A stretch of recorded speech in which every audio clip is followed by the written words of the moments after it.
channel, and here's my review of Dominator at King's Dominion.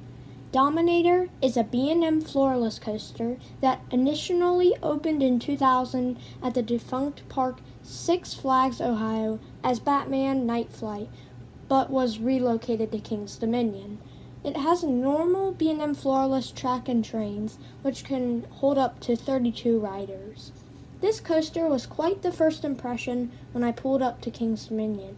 It really is a parking lot coaster. The plaza is quite lovely too, great for off-ride footage. The sign is big and daunting, and it's also pretty much a Six Flags sign.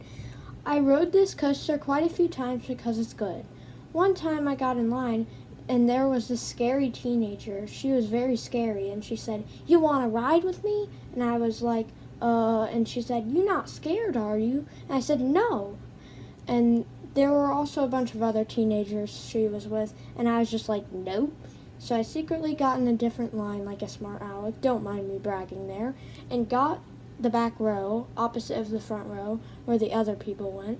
Speaking of the front row, just keep this in mind. The original wait for the front row was supposed to be less than 5 minutes, but annoying Cedar Fair kept letting GPs get on from the exit. And also, and this is nothing to blame for, they kept letting people with disabilities from the exit go in the front row. So guess how long I ended up waiting for the front row? 30 minutes. That's insane. And that's just the station alone. You probably would have thought I would have switched rows. But no, for some reason, King's Dominion staff doesn't have good statistical common sense and let like a million people in the station. It was so overcrowded I couldn't move. Finally, when you get on this ride, you pull down your classic B&M over-the-shoulder restraint. For some reason, because of my specific body mass, either restraint will tick pretty far from my body, which makes me feel uncomfortable, so every time I rode that thing, which I did like a million times because I was marathoning it, I had to ask a ride op to push my restraint down even farther so that it ticks so tight on me and I was stapled. At least it won't be that long until I don't have that problem anymore. All I need to do is grow an inch. But I'm not even coming back to King's Dominion anytime soon, so who cares?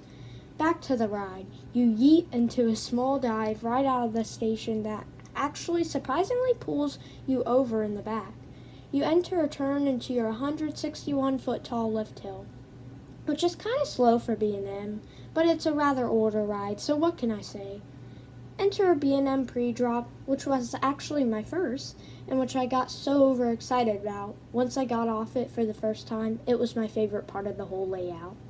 Enter your whoopee drop, and then fly through the bottom, also hitting a max speed of 67 miles per hour and a top G-force of 3.8, and race into the only part of the ride that's colored yellow, the vertical loop, and the rest of it's painted orange. Just why? This first inversion is pretty intense and gives some good hang time at the top if you're not like me. Soar into the overbank turn, which pulls some good positives, and into another turn, but this time it's pretty forceless. And you know why? Because it doesn't stay close to the ground. Tip there, B&M.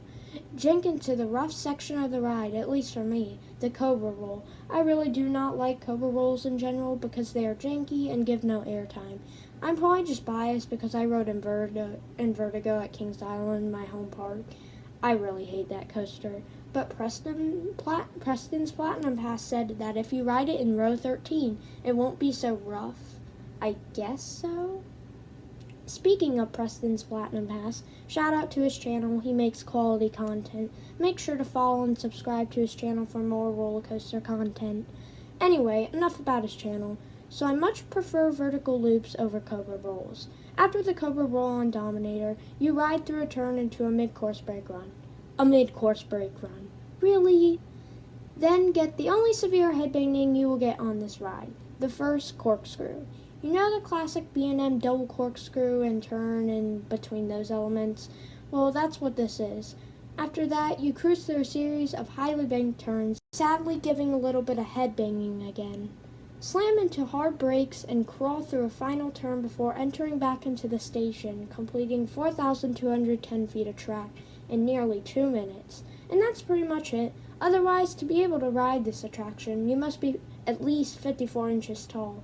That's it for this video. Like this video and please become my newest subscriber. It would really help the channel grow. Goodbye for now.